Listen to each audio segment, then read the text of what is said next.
Hello, good morning, everybody. Just checking my audio. Can you please let me know if you can hear me? Just let me know in the chat. Good morning, everybody. I've been having issues with my audio, so I just want to make sure that you guys can hear me okay. Yes, okay, awesome. All right, we'll get started in 1 minute, 11:05. Thanks, guys.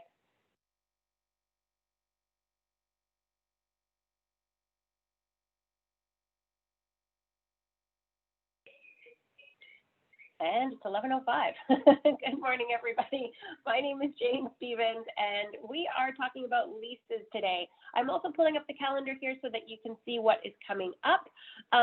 Next week is going to be really important because we are going to be talking about Shreb, but more so web forms, and really how to do your paperwork in web forms. So we'll be taking a live example and then actually walking through web forms, clicking on the different things, walking you through the forms, how to fill them out, how to send documents by AuthentiSign to your clients, and then, of course, how to submit all of the paperwork to the deals department. So in our new agent orientation that we offer on Mondays and Wednesdays, I do talk about what we're going to talk about today, leases, and I do talk about web forms, but it would be really overwhelming to go into details about everything. So that's why we've separated the leases and the web forms training so that we can really dive in a little bit deeper.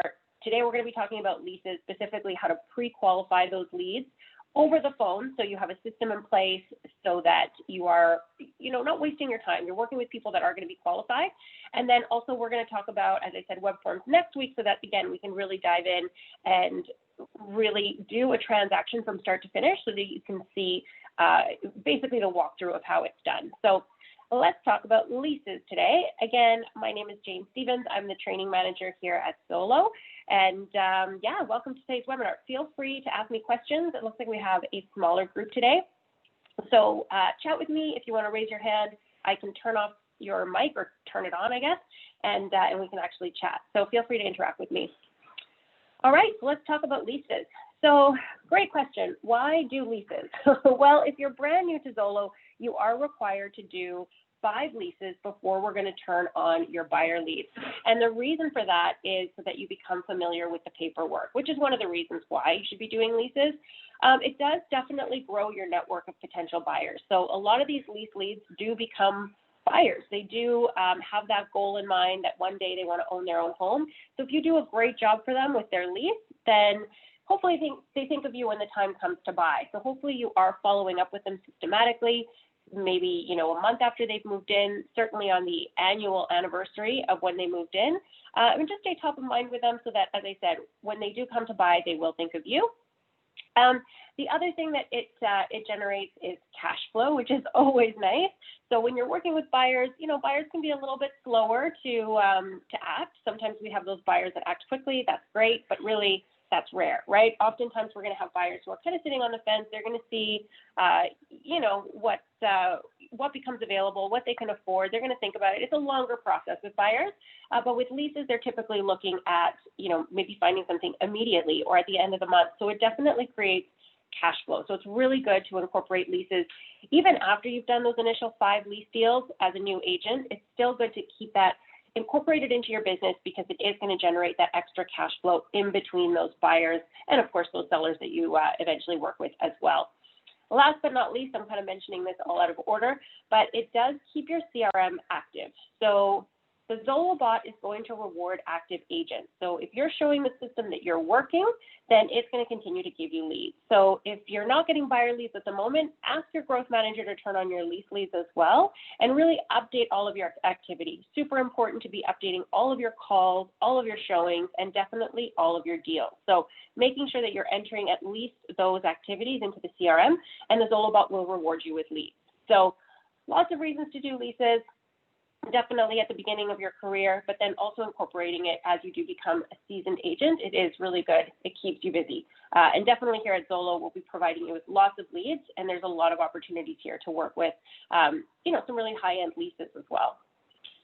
So let's talk about a few things today. We're going to talk about contacting the lead and pre-qualifying them. Really, the whole goal of today is I want to help you guys have a system in place so that again, you're pre-qualifying leads over the phone, so you're not wasting time with people who aren't qualified.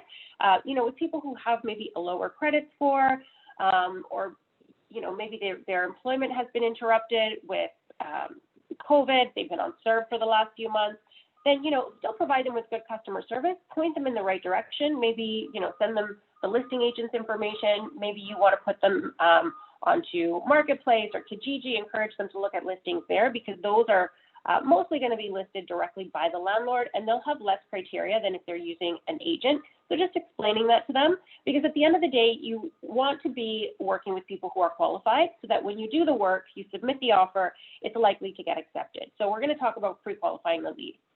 And we're also going to talk about compiling a rental application, which is, of course, something that the tenant is going to do. It has all of their personal information, but our job is to really make sure that they are representing themselves well. Basically, we want them to look good on paper. So definitely compiling the rental application, making sure that they've represented themselves in the best possible way. And what I mean by that is if they are entering their employment income, but it's not really enough to afford the rent, and we'll talk about, how much they need to be making. If it's not enough, then asking them, do you have any other sources of income that we can include on your rental application? So that's what I mean, really making sure that they're representing themselves well on paper. Of course, you want to be showing properties to them, so we'll talk about that. We're going to talk about preparing an offer to lease. Again, please tune in next week on Tuesday when we talk about web forms, because we will actually be doing a walkthrough of how to prepare the offer in web forms. And then we're going to talk today about closing the transaction. So I will have screenshots of web forms, but you'll see it live next week on Tuesday if you need that additional support. So let's jump in. All right, let's talk about pre-qualifying those leads. So if you have your leads on, which hopefully all of you do, then you're going to start getting phone calls from these leads. So if it's a phone number that you don't recognize, just assume that it's a Zolo lead. Make sure you're answering your phone professionally, and then keep these two questions in mind. How can I help you, and when would you like to see the property? So that's really how you want to start and end the conversation, because you want to start by finding out what it is that they're looking for, of course, and then you want to convert that call to a showing. So that's how you're going to end that conversation.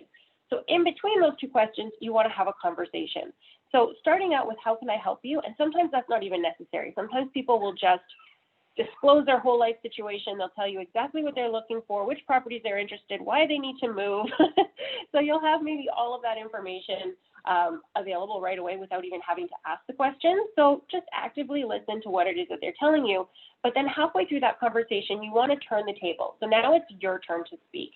And you want to explain the process to them. And a good way to transition the conversation, to turn it around, is to simply ask, are you familiar with the process? And it doesn't matter if they say yes or no. Even if they say yes, we're familiar with the process, then you can just go ahead and say, great. So as you know, the lease market is really competitive right now. So in other words, even if they say that yes, they are familiar with the process, you still take the opportunity to explain it to them anyway, because you don't know what they know. So explain the process.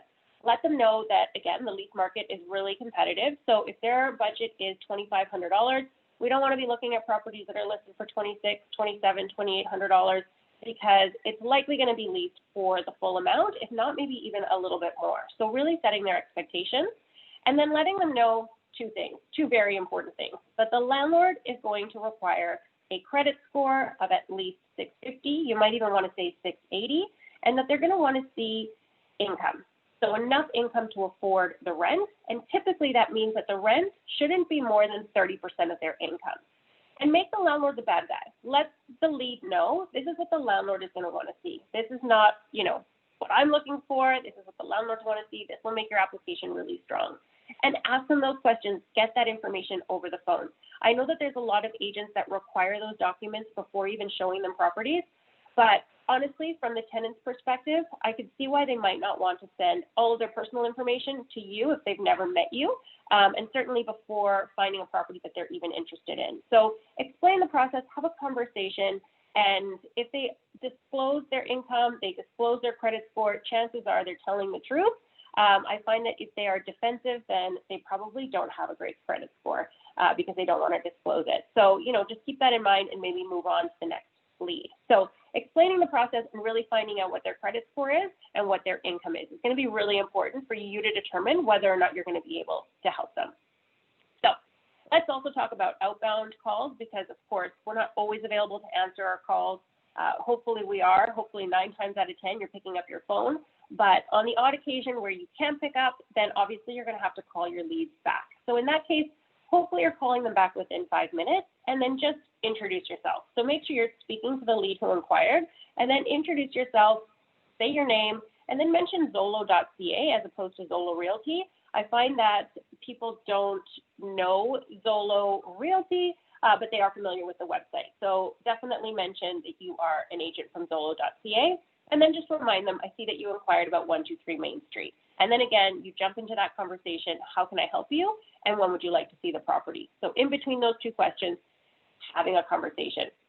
So let's talk about those pre-qualifying questions because they are so important. So there are a few pre-qualifying questions here that I'm going to share with you. And then the next screen shows you actually a few more questions, just different ways of asking basically the same thing. But again, letting them know landlords are going to require a credit score and employment letter. Do you have those ready? Because that's another thing you want to mention to them. If they know their credit score and they know their income, make sure that they also have the documents ready. Because if you take them out on Saturday and they like a property, but it takes them until Monday or Tuesday to get the required documents, the property is gone. It's been leased. So, and then you have to start the process all over again. So again, this is part of your system to really ensure that you're taking people out, you're qualifying them on the phone, and you're making sure that they're ready to put in an application after you've shown them a few properties. It is fast moving. So you want to make sure that your clients are ready. So again, credit score, employment letter, do you have those ready? Keep in mind, it doesn't have to be an employment letter. Sometimes pay stubs are a little bit easier for tenants to obtain because they might have, a record of that already. So, asking them if they have that as an alternative. So again, just letting them know, landlords are going to want to see a credit score of over 650 or over 680. Do you know what your credit score is? And hopefully they say, yeah, no problem, our credit score is in the 700s. Great. Can you download a copy of your credit score? And then talk to them about maybe Equifax, Credit Karma. So give them some free options as well. There's lots of apps where they can download their credit score. And then also talk to them about their income. So make sure that the rent isn't more than 30% of your income. So again, letting them know, if you're looking at a property that's $3,000, can we show that your income is $9,000 to $10,000 a month? And hopefully they say yes. Maybe they say, well, my employment income is only X amount of money, but then you can ask them other questions. Do some digging. Do they have, an additional source of income? Do they have child support that they're receiving? Do they have child tax benefit? So get a little bit creative, ask the right questions, and see if they do qualify for that amount of rent. So asking the right questions, will determine whether or not you can help them. After your phone conversation, you want to be sending them an email with the rental application, and you want to reiterate the list of documents that are required. And I'll share with you an email template that you can copy, you can use, short and sweet. You can elaborate if you want, but really you want to be following up with an email that has the rental application so that they can fill it in and it's ready to go when they find the right property. In addition to the email, you also want to be, of course, setting them up on a TREB prospect search, which I don't have here included, but you want to be sending them properties that match their search criteria. You've already had a phone conversation with them. You've already asked them what it is that they're looking for. So now set them up on a search so that they're receiving those properties that match their search criteria. So instead of them just getting notifications from Zolo, you could actually turn off those notifications and then just set them up on a TREB search, just so that they're not overwhelmed with properties. They're just paying attention to the TREB listings that you're sending, and hopefully they reply. It's really easy. They can reply to that email and say, you know what, we love properties 3, 4, and 5. Can we see them on Saturday at 1? Also, in talking about having a system in order to close as many deals as possible with leases, is you want to make sure that if they do say to you, you know what, we want to see all 10 properties that you sent us, really ask them to pick their top 3. And a nice way to say that is just, once we see more than 4 properties, they're all going to look the same. You're not going to remember which kitchen goes with which house. So pick your top 3 and let's go take a look at those. 3 or 4, hopefully you're taking them out on that Saturday at 1. If you need to do another round, maybe you're taking them out on Sunday again to see a few other ones that maybe just popped up. But hopefully you're not taking them out more than a couple of times before they find what's right and you're submitting that application, that offer is getting accepted because you've already pre-qualified them. An extra step that you might want to do is call the listing agent just to make sure that that particular landlord is going to consider your client's situation. So it's not always that we have, the professional couple or the young family. Sometimes we have roommates. Sometimes we have two families that are living together. Sometimes we have, situations that are maybe a little bit more difficult to find a rental for. A good example of that might be newcomers to Canada. So if you have somebody who is just arriving, they're staying in a hotel, they need to find something, it's great to work with them because you're going to find them something quite quickly, but just take the extra step, reach out to the listing agent and ask, will the landlord consider a newcomer to Canada? Some landlords won't because they don't have employment history here. They don't have maybe a credit score from Canada, but maybe you can show them their credit score from the country that they're coming from. Maybe they have savings that you can show them. Maybe you offer an increased deposit, but reach out to the listing agent so that, again, you're just showing properties that they actually have a chance at getting. Once you have shown them the property, definitely ask them for the business. You don't just want to be opening doors. That's not what you're there for. You're there to write the offer and get them the property. So making sure that, after every property that you show them, maybe after the first one, you ask them what they think. After the second one, you ask them how it compares to the first one. So that at the end of showing them 3 or 4 properties, you already know which one they're really interested in. So that at the end, you can ask them, do you want to put in an offer for property number 1? And if they say yes, hopefully they're sending you that paperwork immediately after you're done your showings, and you can go ahead and prepare the offer. So this is an overview of having a system in place to really, tighten up the time that you're spending with lease leads. Because if you have a really good system in place, then you should be able to execute actually quite a few leases every single month. And it does add up. It does generate cash flow. It builds your network, all those reasons that I discussed before. All right, so I've got some questions coming in. If a client asks to send them a list of available properties on the first call without answering the qualifying questions, would you do that, or ask them to view the properties without knowing if they're qualified? Yeah, definitely. I mean, if they want a list of properties, sure, send it to them, but really ask them those pre-qualifying questions. And actually, great question, because the next slide is just different ways that you might ask those pre-qualifying questions. Because, yeah, you definitely don't want to be taking people out for showings if, they're not willing to disclose their credit score, their employment letter, because then you don't know if they're qualified. So if they're hesitant, you might just want to, again, still provide them with good customer service, pass them off to the listing agent if that's, if there's just one property that they're interested in, or recommend that they check out Marketplace, Facebook Marketplace, or Kijiji, because really you want them to be cooperating with you at the beginning, right? You want them to be answering your questions. So here are some other questions, other ways of framing the same thing. So as I mentioned before, you definitely want to be explaining the process to them. So you can ask them, are you familiar with the process? Another way of asking that is, have you recently rented a property? So starting with that question is a good idea, because then that allows you to explain the process and just let them know what to expect. So, let's not look at properties for $2,500 if your budget is $22,000. And then, of course, as I mentioned before, landlords are going to want to see credit score and employment letter. Do you already have your credit score? Do you know what it is?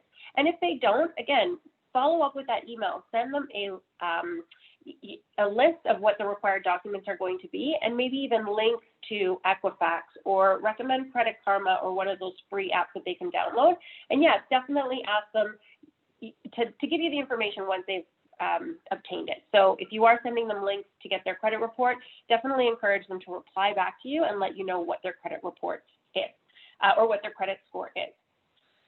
So other questions that you can ask is, do you have a letter of employment or an employment contract? So that's another option, but definitely, as I said before, it's probably easier for them to send you recent pay stubs. So that's fine as well. So just let them know that if that's all they have, then that will work. So just making sure that they have that readily available. And then, of course, explaining to them that the rent should be less than 30% of your income. So asking them that question, finding out what it is that they make, so that you can determine how much they should be spending on housing and what the landlord is going to, want to find in a qualified tenant. A few other questions that you might want to ask is around timeline and motivation, because, again, you don't want to be taking people out on showing if they haven't even given notice yet to their landlords, right? So here in Ontario, tenants have to provide 60 days notice. If you're showing them properties today, those properties are probably available for November 1st, maybe December 1st, but definitely not January 1st. So if they haven't given their landlord notice yet, then, it's probably too soon to start looking. But find out what their situation is, because it might be that, maybe the landlord is selling the home and they can move anytime as soon as they find something that they like.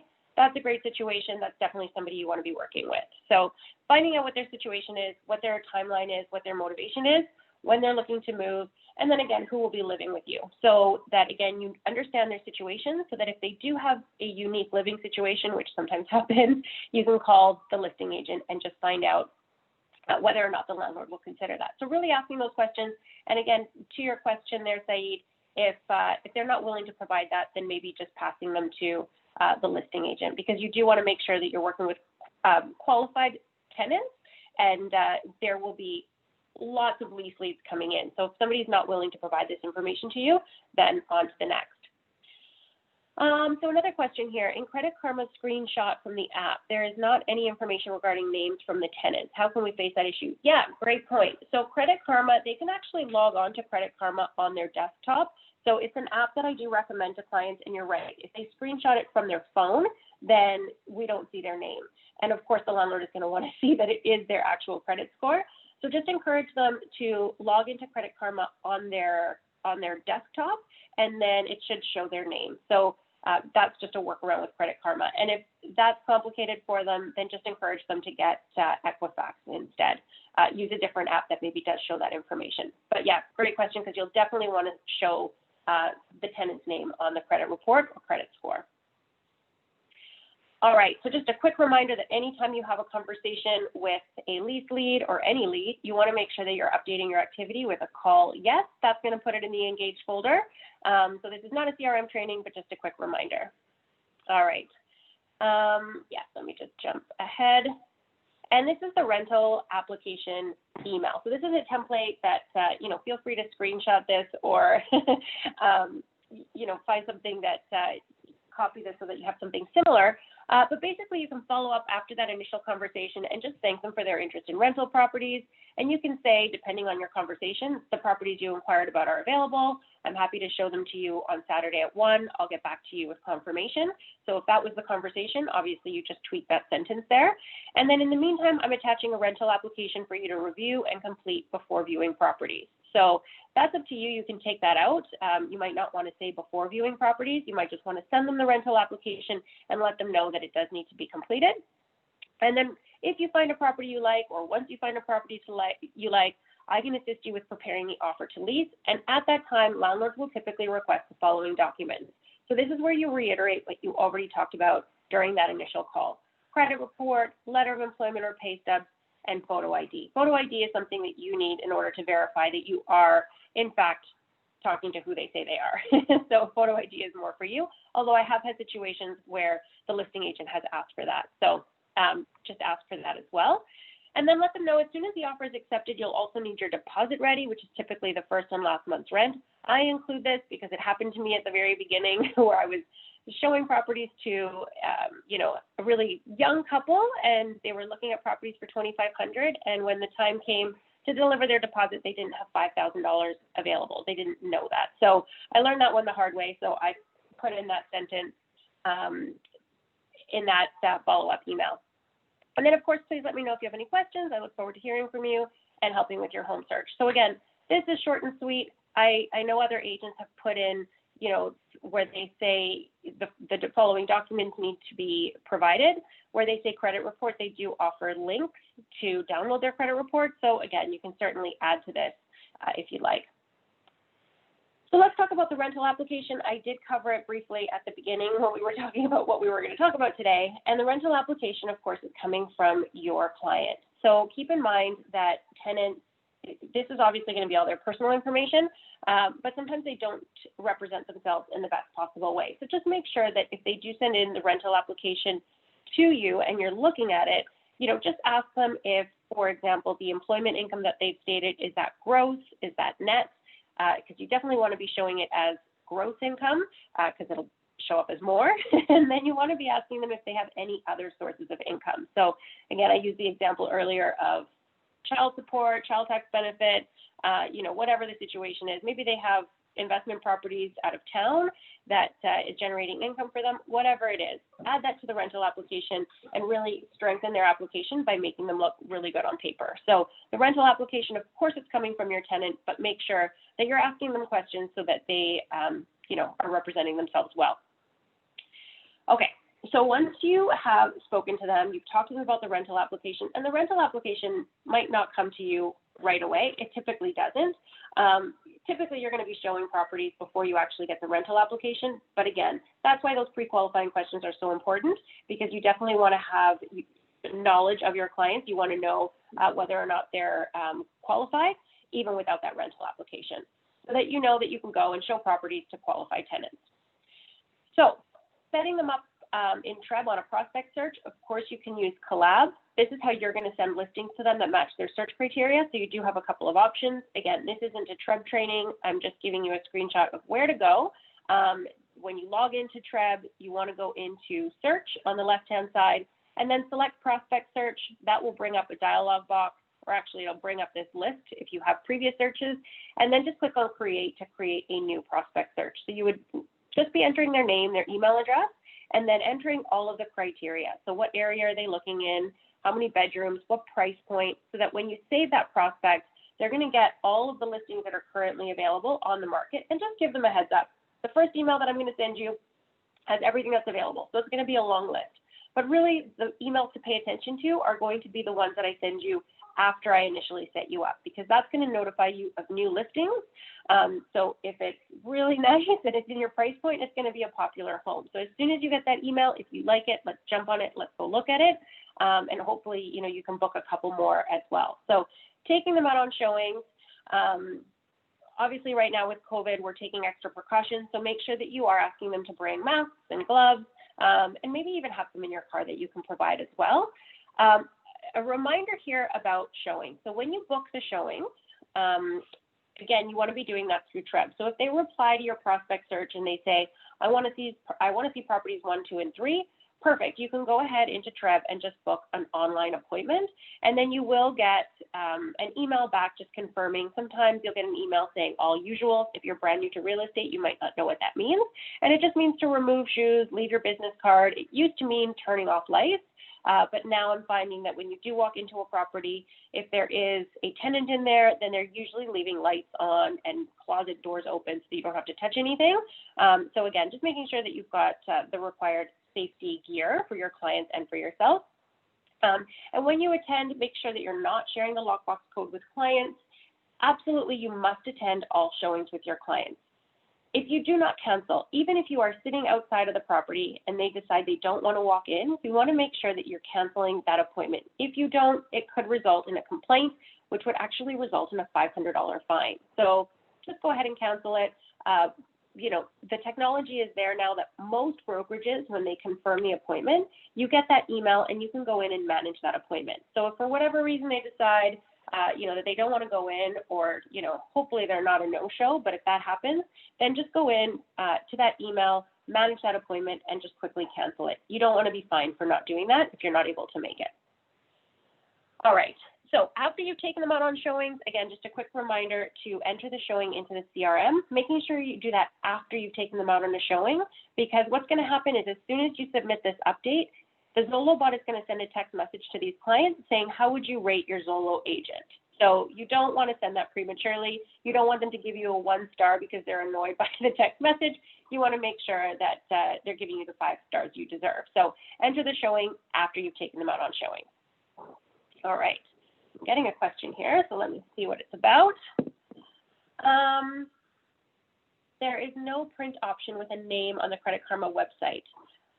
So there might not be a print option, but you can always just do a Control-P on your keyboard. That would print it out. Or there should be, again, a way of doing a screenshot where you do see the name visible on the Credit Karma website. So I'll have to explore the Credit Karma website again, but if it's not showing up on there, then I know it does. There is a way that it comes up. So either screenshot it or just do a Control-P to print it, and hopefully you can save it that way. Otherwise, let me see if there's other ones. There's other free credit apps that you can download and recommend, and maybe they show more information. They should really show the name at the very least.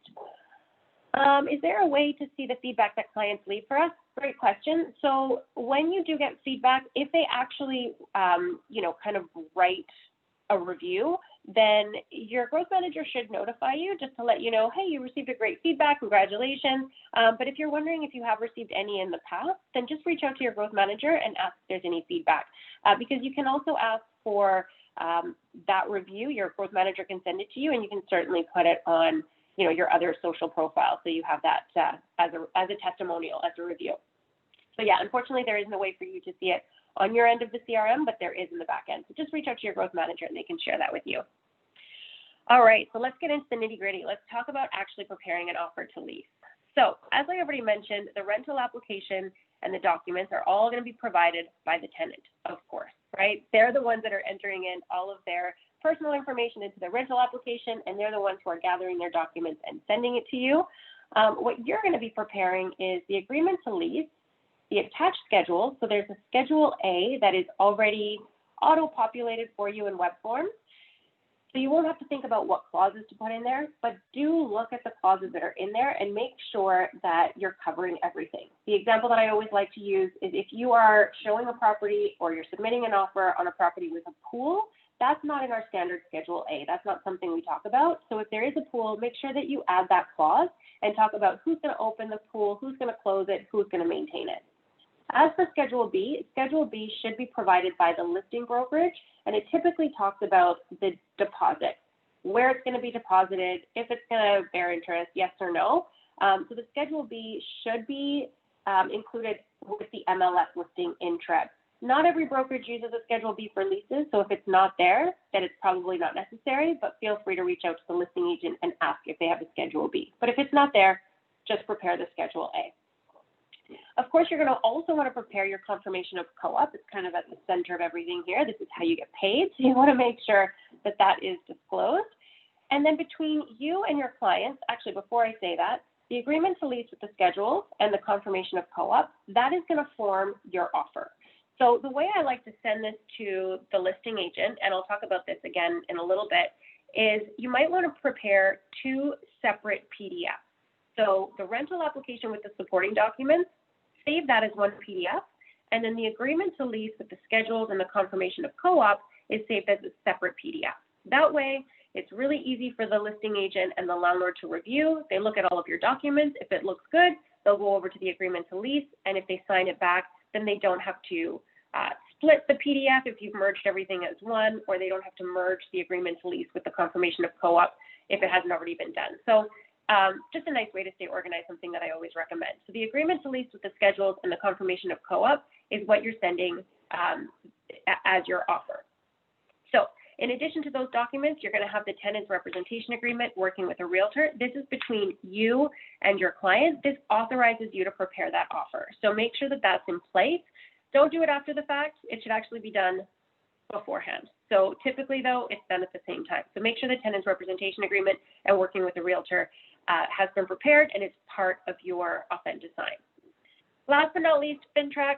You don't need to do FINTRAC for leases unless you've received more than $10,000 as a deposit. So sometimes we're showing really nice high-end leases. Maybe the lease is, $6,000 a month. So their first and last month's rent is going to be $12,000. So in that case, you're receiving more than $10,000.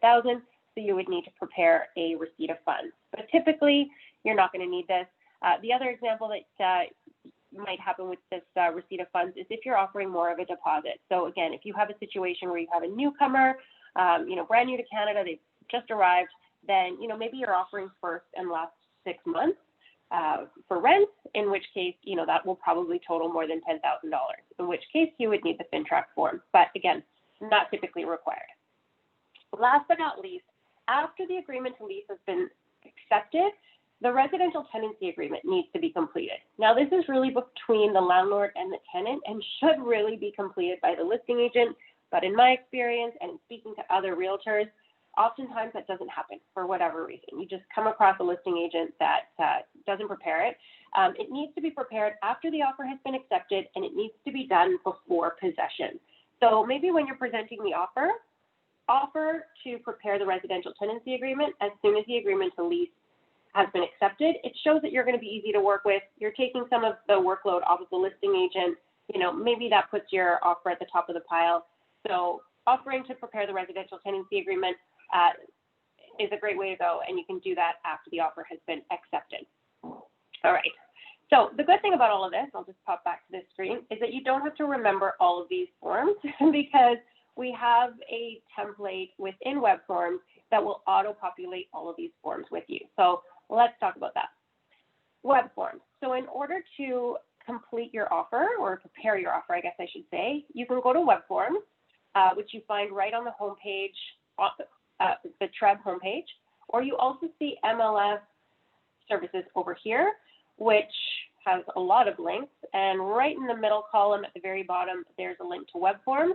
But I would recommend that you pull up the MLS listing. So if this is the property that you're looking to put an offer in on, it's a property for lease, 4,200 in Oakville, there is the option up at the top to click on web forms. So clicking on that takes you to web forms, but it's also going to do you a couple of favors. It's going to copy type the address, it's going to copy type the seller's information, it's going to pull that information from the MLS listing so that you don't have to type it yourself. So it does a little bit of work for you. So clicking on web forms from the property that you're going to prepare an offer will take you to web forms. So you won't have to create a transaction because again, you're coming directly from that MLS listing. It's going to come, it's going to pop up this dialog box, and you're going to be asked to fill in the name of the transaction, and you're going to select the template. So the name of the transaction, the deals department wants us to name all of our transactions using the address of the property first. That's how they keep track of things. As realtors, we probably don't remember our clients by their address. We probably remember them more by their name. So just for your own record keeping, put in brackets your client's name. And then select from the template the Zolo residential offer lease. That is going to auto-populate all of those forms that I previously showed you. So again, you don't have to manually add them to your transaction kit. You just select this template and all of those forms will be there for you. So again, if you're coming from that MLS listing, you're going to see the MLS number there, and then you can add yourself as a cooperating salesperson because that's what you are if you're representing the tenant, and you can or cannot use the wizard. So whatever you want to do. When we talk about this next week on Tuesday, I will be using the wizard just to show you, but you don't really have to do that. So clicking on create will create that transaction kit. All right, so creating that transaction kit means that you're going to see all of the forms that you need in the form section. So the very first one here is the rental application, which of course has been prepared by the tenant. So the only reason why you would copy type this is if, again, they didn't represent themselves in the best possible way, or maybe it's super messy, super scratchy. So just copy type it and have them re-sign it. The offer summary document is actually not necessary for leases, but sometimes listing agents ask for it. The 801 is actually only for agreements of purchase and sale, not for leases. But again, listing agents sometimes ask for it. If they ask for it, give it to them. Other than that, it's the agreement to lease, the confirmation of co-op, tenant representation agreement, and working with a realtor. So those are the forms that you're going to want to complete. And really, all you're doing is you're clicking on these forms. And again, next week when we do this live, you'll see how this all works. And it'll pull up the form for you, and you'll be able to fill in the blanks. So let's just imagine we clicked on the agreement to lease. So you're going to see the agreement to lease, the form come up, and then you're going to be able to copy type or fill in the blanks. Sorry. So there will be some information here. Again, if you've come from that MLS listing, this will already be auto-populated for you. So all you'll have to do is complete your client's name. The landlord's name should already be in there. The address of the landlord, we don't know it, so we just leave it blank. And then there's 10 paragraphs that need to be completed. So the premises, the term of the lease, the rent, the deposit. I'm going to give you a little cheat sheet that, again, you might want to take a screenshot of, because this is how you're going to fill in those paragraphs. So again, paragraph number 1 is the premises. So the property address is going to be auto-populated for you because you clicked on web forms from MLS. Term of the lease, typically you're going to say 1 year. The rent, let's just use really simple math and say that the rent is $2,000 a month. And then paragraph 4 is the one where it gets a little bit tricky. So the deposit and the prepaid rent. So the tenant delivers, and then you have a drop-down menu, and you can select one of 3 options. Are they going to deliver the deposit upon acceptance? Are they delivering it herewith? Or are they delivering it as otherwise described in this agreement? So typically it's going to be upon acceptance, which means that as soon as the offer gets accepted, they have 24 hours to deliver that deposit. You might also want to ask them to run to the bank, get a bank draft for $4,000, send you a picture of it so that when you submit the offer, you're also attaching the deposit, in which case you would select herewith. Otherwise, described in this agreement, maybe they're going to send a wire transfer. So if that's the case, just make sure that you state that in Schedule A and select that third option as otherwise described in this agreement. So it has to be a bank draft payable to the listing brokerage. So we don't say listing brokerage, we actually put in the listing brokerage's name, so Remax, Sutton, whatever it is, in the amount of $4,000 against the first and last month's rent. There is room there so that if you are offering a little bit more of a deposit, say you're offering first and last 2 months rent, then you can put in 2 months, so first and last 2 months rent, there is space to put that in the blank, and then of course you're just adjusting that to $6,000. But it gets tricky sometimes because you might want to position your offer so that if it is available immediately, maybe your clients take possession 7 days before the end of the month. So just a quick note here about prorating the rent. If they are going to take possession a little bit before the first of the month, then you just need to come up with the daily rate. So $2,000 per month, you're going to want to multiply that by 12 months and then divide it by 365 days. That's going to give you the accurate daily rate. So $65.75. If they want to take possession 7 days early, then you multiply that by 7, which gives you $460.25. So in that case, you would complete paragraph 4, and instead of putting in $4,000 against the first and last month's rent, now you're going to say $4,460.25 against 7 days. I like to put in brackets the dates, and then plus first and last month's rent. So there is room on the form to complete that. But if you want to get really detailed, you can always elaborate in the Schedule A. All right, the remaining paragraph, paragraph 5, what's the use of the property? It's going to be residential. So put in residential, if you're doing a commercial lease, then it's a different form. So paragraph 6, services and costs. Basically, you're just selecting what the tenant is going to pay for, what the landlord is going to pay for. So you do have to refer back to the MLS listing and just see, is hydro included, is water included, is parking included, that sort of thing. Speaking of parking, the next paragraph, paragraph 7, do specify if it's a 2-car garage, if it's a driveway and there's, maybe a tenant downstairs, specify which side of the driveway they're going to get. You're just anticipating conflict and trying to be as clear as possible in the contract. If it's a condo, then you definitely want to be putting in the stall number. So specifying the parking in paragraph 7, that's pretty straightforward. And then paragraph 8, what are the additional terms? So Schedule A and B, and of course the residential tenancy agreement. And then paragraph 9 asks you what schedules. So you just repeat yourself, Schedule A and B. And then paragraph 10 is irrevocability. So 24 hours after the date and time sent is usually what the listing agent requests. But if you're submitting an offer at 9 a.m., hopefully you get it accepted by the end of the day so that you're not allowing the listing agent to accept other offers in the meantime and see if they can get, maybe a little bit more money. So tightening up that irrevocability, and if you need help with that, reach out to your growth manager and see what's the best way to strategize that. So that's how you complete the agreement to lease. I'm just going to quickly mention here the signature page, because as you can see, this page is really busy. So if you're brand new to real estate, I often see that the tenant is asked to sign under paragraph 21, which is, by the way, what you should be doing. That's exactly what to do. Have the tenant sign under paragraph 21, but don't also have the tenant sign the acknowledgement down at the bottom, because you're actually acknowledging receipt of a signed copy of this accepted agreement to lease. So it hasn't been accepted yet. So don't have them acknowledge that, just have them sign under paragraph 21. So you need the landlord to sign before you can acknowledge receipt of the accepted offer. If the landlord accepts, then you're signing paragraph 21, and then the landlord is going to come back, hasn't made any changes to your offer, and the landlord is going to accept your offer as is and sign, again, under paragraph 21. They're going to confirm the acceptance, and they're going to go ahead and acknowledge receipt of the accepted offer, and then you're going to go ahead and also sign the acknowledgement at that point. If the landlord counters, it's a little bit different, because you will have had your client sign under paragraph 21, and then the landlord will have made a whole bunch of changes, or maybe not a whole bunch, hopefully not. Maybe they just added to the Schedule A, that your client is to be responsible for snow removal and lawn care.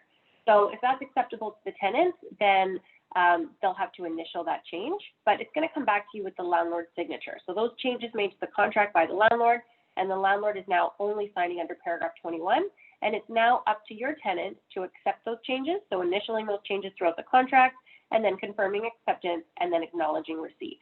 So once that's been done and sent to the landlord will then sign their acknowledgement, and you have an accepted offer. So it's a bit of a crazy page, so I just like to bring that up. The Schedule A that's attached to the offer, again, this is auto-populated for you, so there are clauses in there that already exist, so we've added that for you, but do review it, know what it is that you're putting in there, tweak it. Maybe you might have a clause that you like to put in for your clients, but typically it's going to talk about the agreement to lease, that there's a completed lease, which includes the agreement to lease and the residential tenancy agreement. Talk about the deposit, you have space there, if they're going to send it by wire transfer or whatever, it should basically be reiterating the earlier paragraph in the contract. So there's other clauses here. Again, as I mentioned before, make sure that you are paying attention to the property and adding the clauses that are necessary. So again, using that example of the pool, if there's a pool, make sure that you're adding in a clause about who's going to open the pool, who's going to maintain it, that sort of thing. Typically, it's going to be the tenant, but you just want to have that in there. All right. So once those forms have been completed, so you've filled in all the blanks, then you're going to want to go back into your form. So kind of in the background here, you can see that there is a sidebar. So you'll want to go to Forms, and you'll have the option of selecting all of the forms that you want signed by your client. So you're going to select them all, and there's a little basket behind here that is hidden. So I'll be walking you guys through, again, a live transaction kit, how to set it up next week. But this is just a screenshot of it. You would select all the forms that you want sent. You would select the little basket icon, and then this would come up saying send to AuthentiSign. So all of your documents that you selected are here in your basket, and you're going to want to send it to AuthentiSign so that your client can sign it, so that you can save it on your computer, and you can send it to the listing agent to present. So use AuthentiSign. It's free. It's available to you through Treb. But if you're using DocuSign or something else, of course, you're free to use that, but it does come at a cost. So again, next week, I'll walk you through AuthentiSign.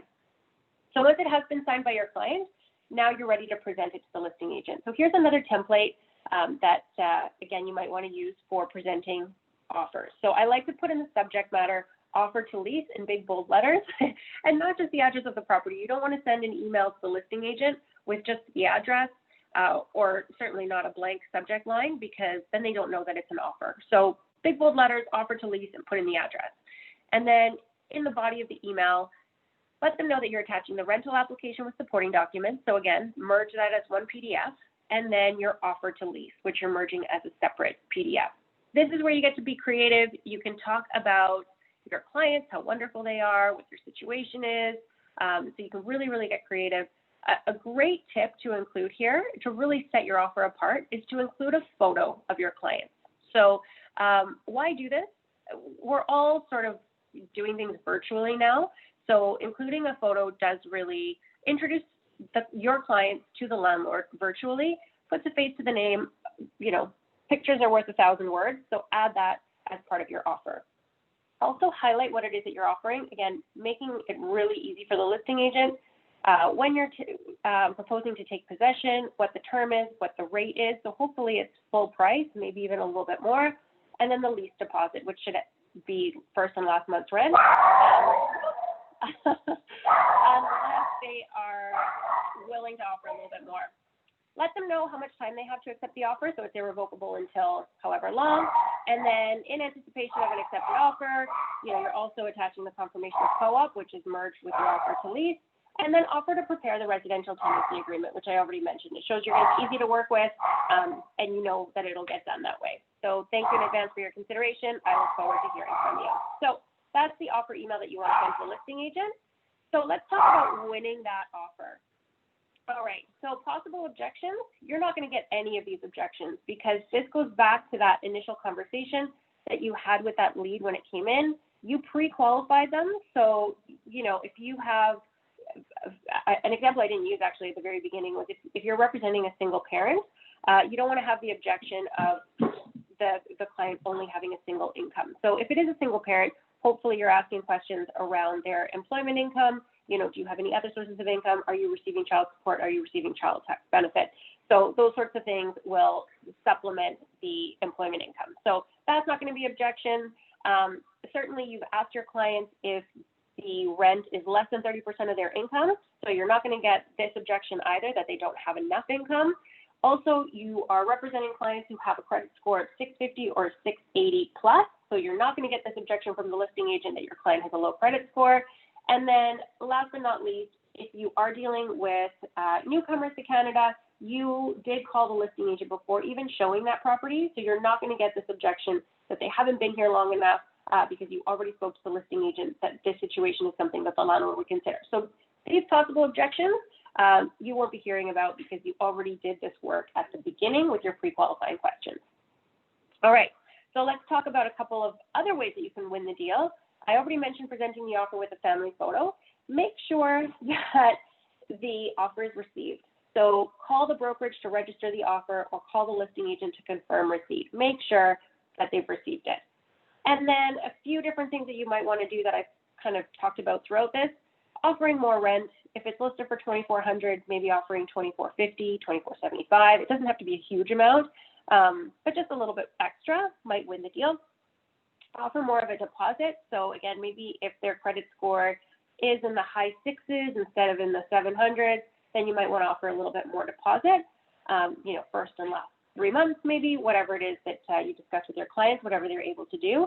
And then again, offering an earlier start date. If the property is available immediately, then maybe you take possession, 7 days before the end of the month, which was the example we worked with before. So lots of different ways to really strengthen your offer and ultimately win the deal.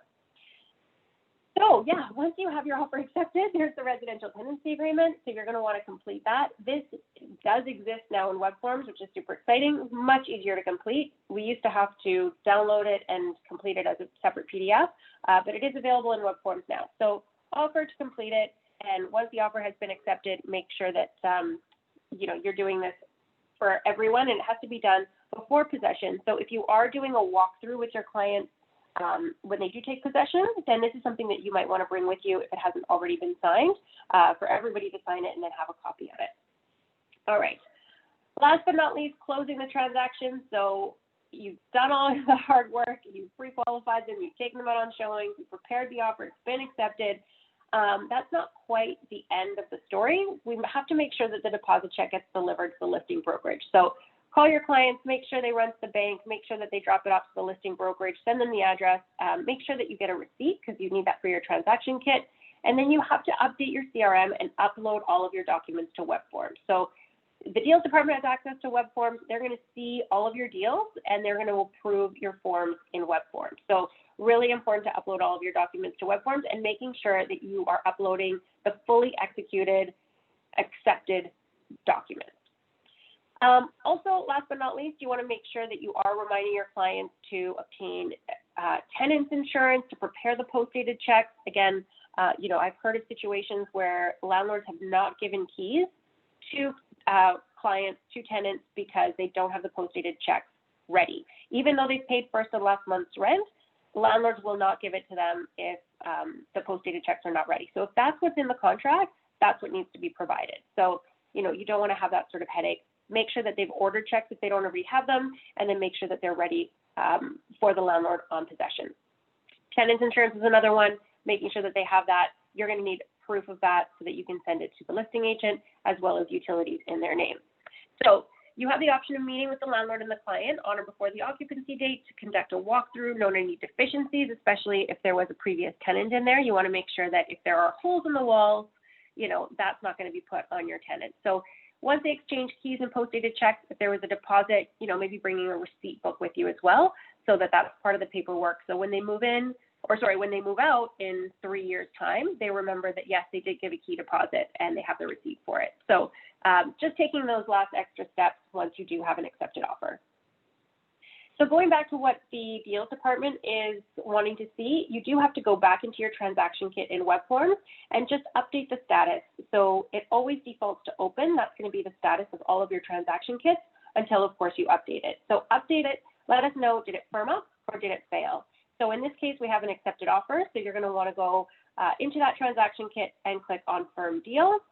And you're going to want to attach all of those documents that you have now has signed, you've received back from the listing agent with the landlord's signature. You have it saved somewhere on your computer, and you're going to want to attach it to what is now your checklist. So remember, we completed all of these documents in forms. Now in checklist, that's where you're going to upload all of your accepted documents so that the deals department can then review everything and process your commission check once that comes in. So making sure you're uploading all of the documents to the checklist. Last but not least, the CRM. We can never forget about our CRM. Going into the client's profile, clicking on update activity with a deal. You're going to be on the buying side, letting us know where you are, what the status is of the offer, and then entering in the information as required on the next page, making sure that you're entering the initial offer and the gross commission value in dollar amount, not stating half a month's rent, but actually putting in that dollar amount. And then it carries on, asking for more information about when the offer was accepted, when it closes. Subjects removed is Vancouver lingo. That actually is asking if the conditions have been satisfied. So in other words, is it firm? Yes or no? Put in some notes if you want to, and then is it an agent lead? Yes or no? Clicking on submit also submits that to the deals department.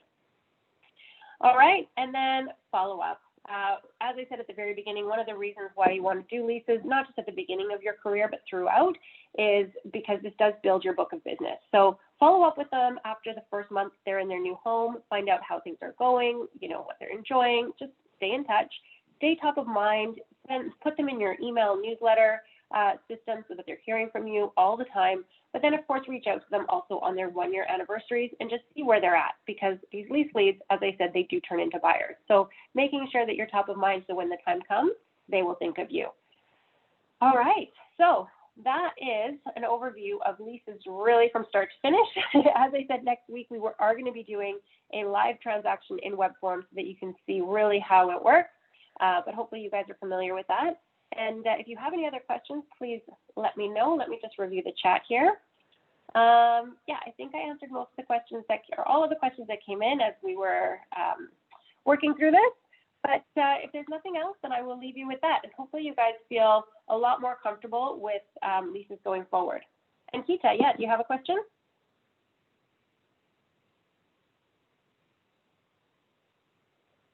Feel free to chat with me. I get lots of people who are on work permit or bachelors. Yeah, so again, if you have a situation like that, then just call the listing agent and just explain, they're not landed immigrants, they have a work permit. Is that something that the landlord is going to consider? So it's still somebody that you can work with, but just take that extra step, call the listing agent so that you're not showing them properties that, ultimately the landlord is going to find somebody else for. So, and yeah, if you find that you've submitted, 2 or 3 offers and they're not getting accepted, then at that point, send them to Facebook, recommend to Gigi. Yeah, if you're having a hard time, having a hard time getting through this deal, no one wants to give the house to them, so how do I deal with those kinds of transactions? Yeah, so you know what? We've all been in that situation where we really want to help somebody, but if you're kind of spending the time and it's not happening, then put them in touch, recommend Kijiji, because really just explain to them that that's where landlords go to post their listings independently without the help of an agent, and they'll have less requirements and usually even less competition in some cases. When something's listed on MLS, it's promoted widely. So recommend that they go to Kijiji and try their luck there, and just let them know, you'll continue to try to help them with sending them listings, but trying to put them in touch with Kijiji in this case, because unfortunately we can't help everybody. On the Ontario Standard Form, we have to insert all of the tenant's name or only lease signing persons. I think I'm just trying to recollect what that form looks like. Yeah, so you're putting in the tenant's names, and yes, you are also including all of the occupants. So I think there is space there to do that. So yeah, absolutely. Awesome. Well, thank you guys for the questions. I love when you interact with me. It always makes it more fun. So, okay, I'll leave you with that. And if you have any other questions, feel free to use the workplace group, post it on the Leases channel. I'll chime in, answer your questions if you have any. Otherwise, Ronnie is available to you, during regular business hours, unless it's an emergency. So yeah, hopefully you guys feel super confident doing leases. My pleasure. You're welcome. And we'll see you on the next webinar. Thanks, guys. Bye-bye.